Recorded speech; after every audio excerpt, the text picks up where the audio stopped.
There's a story recently about a 16-year-old boy who committed suicide, and then his parents found his conversations with ChatGPT and found that ChatGPT had encouraged him in a lot of ways, had told him to hide his distress from his parents, and they are now suing OpenAI for damages for the death of their son.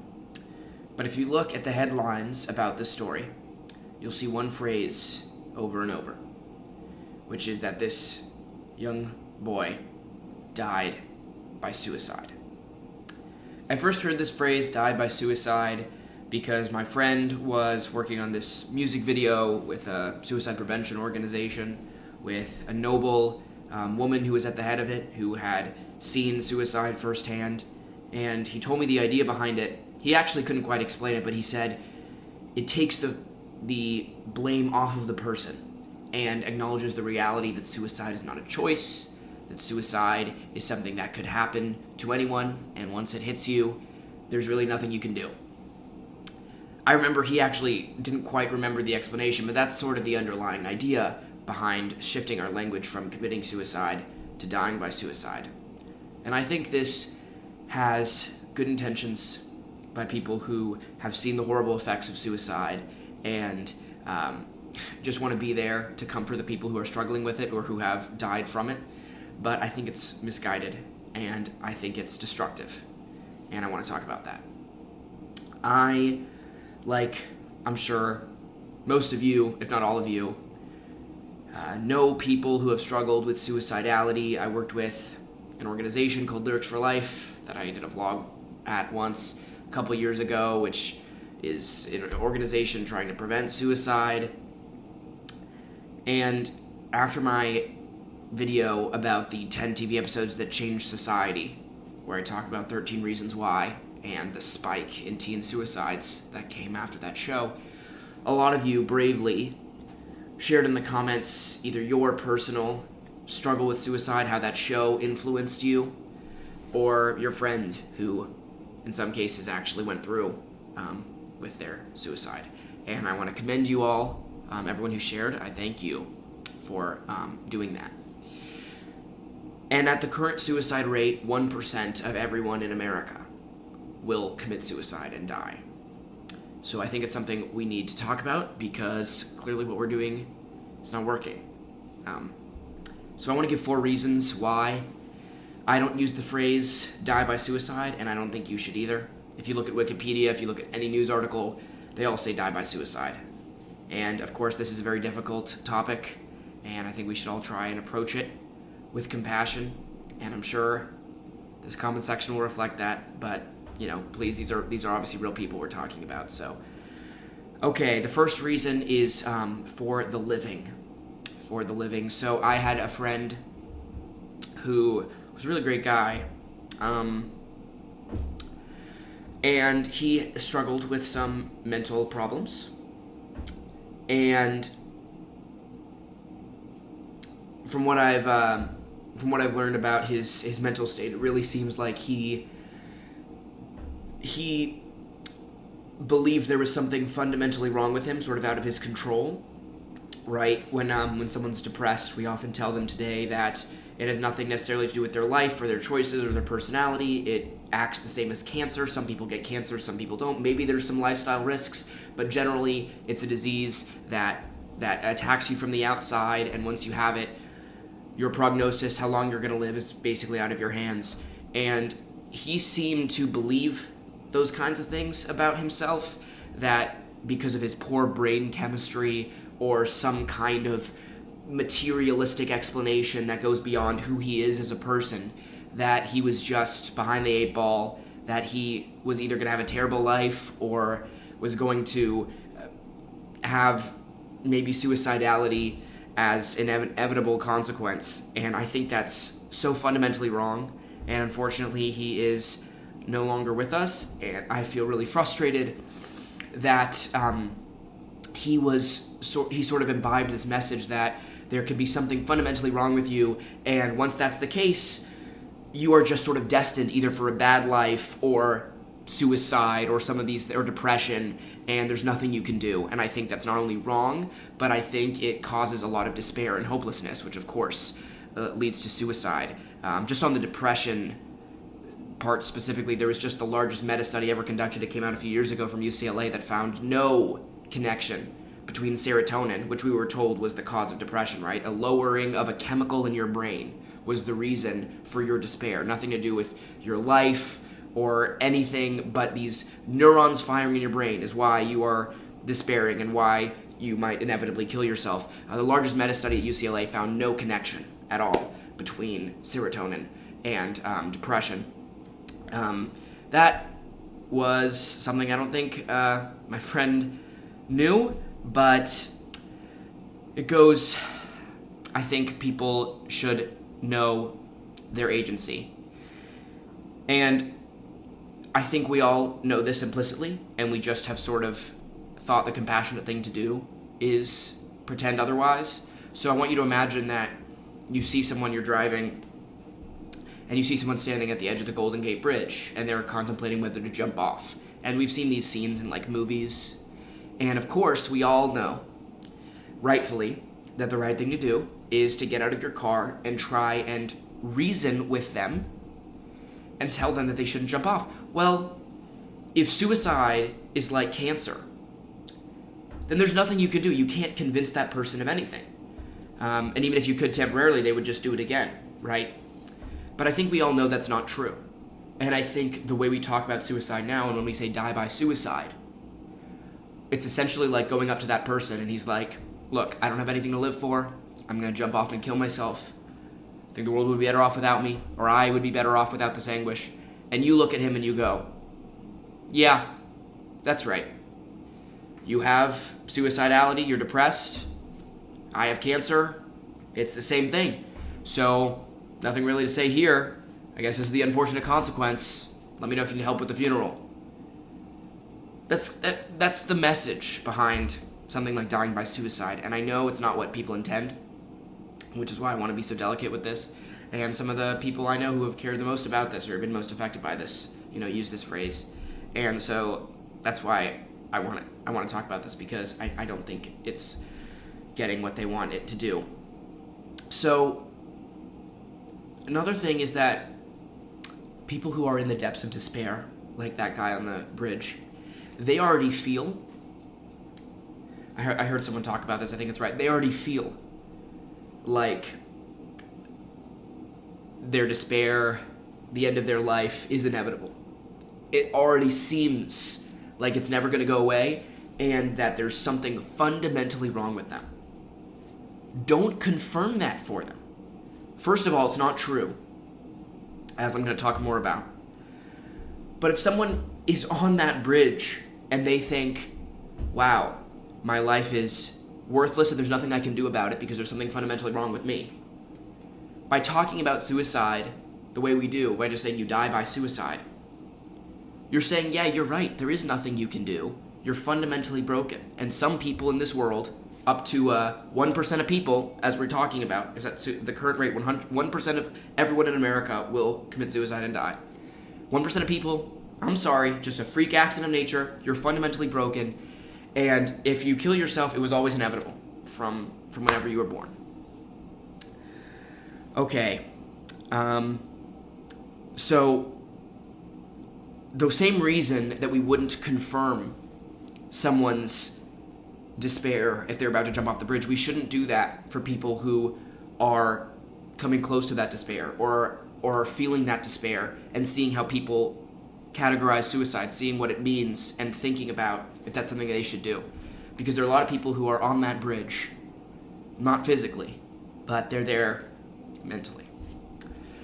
Okay, so that's my first reason. I think it completely disempowers the people who are contemplating suicide and tells them that there's something wrong with them and they're just going to die and there's nothing they can do about it. And I think that's just so wrong. The second reason is the dead, the people who have died, not by suicide, the people who have committed suicide. So when Robin Williams committed suicide, hundreds of people, it's estimated, killed themselves as well that year. And whether we say Robin Williams' death was inevitable because he had depression, or the other theory people say is Lewy body dementia is the real reason, and someone looks at Robin Williams and says, well, he had such a great life. He had such a great life. And if I have Lewy body dementia, or if I have depression, or God forbid I have both, and Robin Williams killed himself, well, me, with those same factors that inevitably cause suicide, without the good life, well, of course, I need to kill myself, or I will kill myself. And I think that's part of the reasoning that went behind so many of those excess suicides. The year Robin killed himself. And while we don't want to speak ill of the dead, we can't whitewash the truth either. I think acknowledging the truth is an important value that we should all maintain. And people who kill themselves deserve empathy, deserve compassion, oftentimes are dealing with mental agony or things outside of their control that absolutely contribute to their despair and on many levels exculpates their moral responsibility. Absolutely. But in most cases, suicide is still the wrong thing to do, and the person who chooses it is doing something wrong. And they shouldn't make that choice. It's the wrong choice for them to make. And I think we still need to be able to acknowledge that without condemning them, without blaming them, without even saying that we might not have made the same choice. The third reason is the truth, and I started talking about that now. But if you've been suicidal before, and you're still here, then you didn't make the choice to commit suicide. And I'm very glad that you didn't. And while we can acknowledge these factors that make life so unfair for someone, or the distress, or the agony, the involuntary circumstances, we can't fundamentally say that suicide isn't a choice that people can make and the wrong choice. The underlying idea of the lawsuit against the kid who killed himself after talking to ChatGPT is that ChatGPT helped convince him to kill himself, right? If suicide is inevitable, if one person dies by suicide the way they die of mesothelioma, well, then there's no lawsuit. The lawsuit wouldn't even be able to come about to be thrown out because no one could influence someone to make a decision or not because there wouldn't be a decision. There's a lot of stories, I think we've all heard these too, of someone who jumps off the Golden Gate Bridge and as soon as they jump, they regret it. Well, how can they regret it if they didn't make a decision? If I die of prostate cancer, I don't regret getting prostate cancer the way I regret something that I did to another person. There's the story, I think, this is also a common one, that's gotten around, of that one man who decided he was going to commit suicide. But he was going to turn around if he saw one person smile at him on his way to the Golden Gate Bridge. And no one smiled at him. And he killed himself. That is tragic. That bespeaks a lot that's wrong with our society. He still made that decision. And my final reason why I don't say die by suicide is that we all fundamentally already know everything I'm saying. What I'm saying is not a novel idea. It's what everybody has, on some level, believed about suicide and still does. But we think in the name of compassion, we need to take away agency from those who are the most vulnerable. So it doesn't make sense to say die by suicide the same way it doesn't make sense to say die by homicide, except in a technical way. People who commit murder are distressed individuals. They are often full of despair. They often have mental illness. But we still blame Jack Ruby for killing John Wilkes Booth. We don't think Jack Ruby was so distressed Lee Harvey Oswald. We don't think Jack Ruby was so distressed about JFK's passing that he basically had no choice but to kill Lee Harvey Oswald, right? That wouldn't make sense. Jack Ruby there may have been extenuating circumstances that lessen his guilt, but fundamentally, it was still somebody making the decision to kill another person. We don't have involuntary arm movements, right? If I punch somebody, no matter how distressed I am, I still have to reach my arm back and move it. And the same way that you still fundamentally have to make the decision to grab a weapon and kill someone, you have to make that decision to kill yourself. And so, I hope this makes sense. I know the instinct for compassion, as anyone who's struggled with suicide or people around them knows that people who are struggling need compassion. If you're struggling, I'll put the suicide hotline in the description. But I think the best thing you can do is talk to someone in your life. I also acknowledge that the reason the suicide hotline exists is because someone can make a choice to kill themselves or not. And if we believed that suicide was as inevitable as throat cancer, well, then there wouldn't be a suicide hotline, would there be? And there wouldn't be fluctuations in the suicide rate. And 13 Reasons Why wouldn't cause more kids to kill themselves, because whoever was going to kill themselves was always going to kill themselves. So I think what's most compassionate is to tell people, whether they are struggling with suicide or depression, not that it's all their fault, but that they have agency and that they don't have to kill themselves and that they don't have to live a miserable life and that they're not fundamentally broken and that there's not this one thing wrong with them that because of a terrible cosmic roll of the dice, they're always going to be behind everybody else, they're always going to be more miserable than everybody else, they're always going to have a worse life than all their friends and everyone around them, and that they don't have to constantly be on guard for an inevitable depression or suicide that's completely out of their control, that they can build a better life, that they can get happier, that they can be like the people around them who didn't get this cosmic serotonin deficiency or Lewy body dementia or depression. That you are a person, foremost. You are not fundamentally a bunch of atoms who, when rearranged a certain way, will inevitably cause suicide because you didn't have the right chemicals. No. You are a person. You are a consciousness. You have a personality. You have things external in your life that affect you internally. And that is what causes suicide. Real human factors, not this jumbling of cells. And in the 1930s, when the suicide rate was the highest, people talk about the suicide rate being high now. It is high now. It was higher in the 1930s. That's because people had things in their life that made them despair.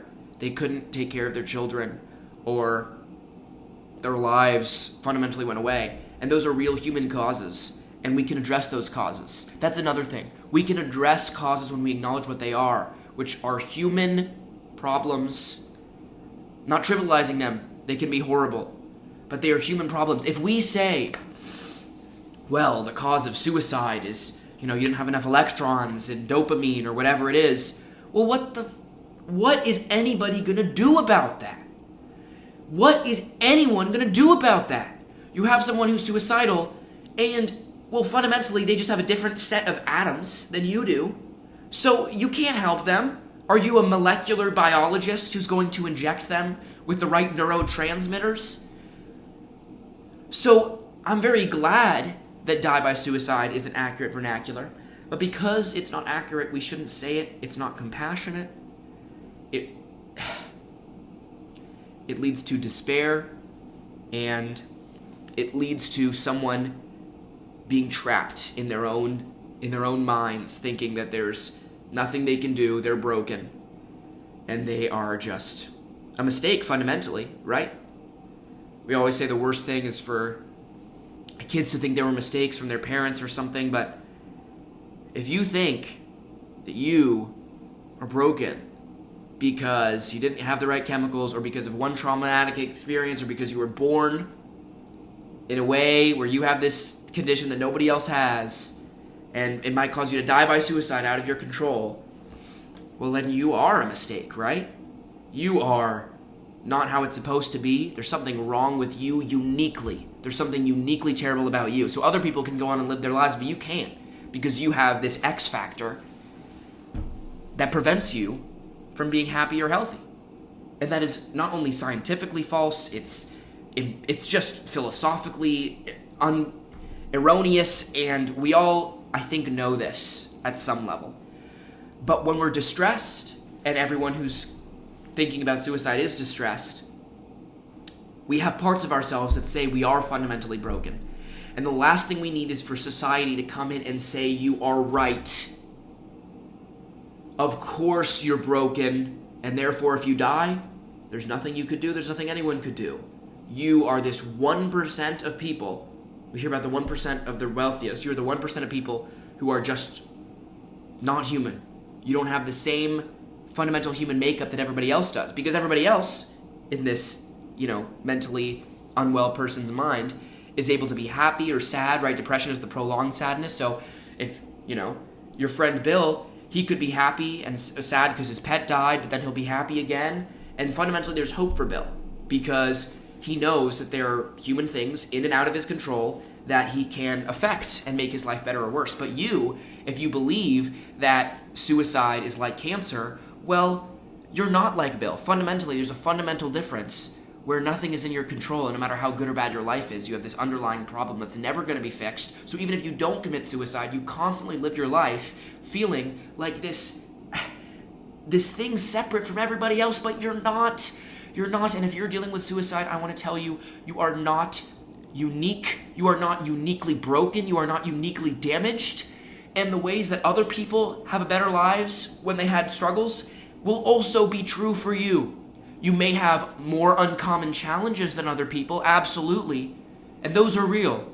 But you are not a fundamentally different type of creature from the rest of us. And that means that you are not uniquely broken, and that means that you are not uniquely incapable of being better, not even being fixed, because you're not broken to begin with.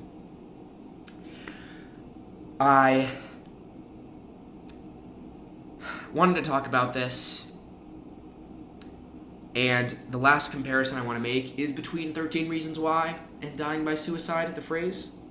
People commented about how destructive 13 Reasons Why was because it glorified suicide.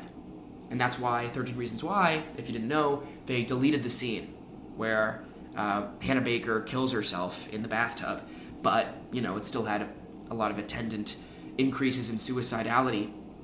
Well, I think Die by Suicide does something fundamentally similar that 13 Reasons Why did. So what does 13 Reasons Why do? It takes something that's tragic, that we've all known for basically all of time, is something to be avoided, is a terrible decision one can make in moments of despair and moments of agony. And 13 Reasons Why, not intentionally, right, but a lot of people have acknowledged, it sort of makes it seem like it's revenge, it's a good choice, it's gratifying. Not totally, but a little bit. And that's how so many people felt about it in the comment section. So it takes away the inherent tragedy and badness and stigma of suicide. I think Die by Suicide does something similar. It doesn't glorify it, but it takes away the original conception we have of it as this terrible decision by saying it's not even a decision.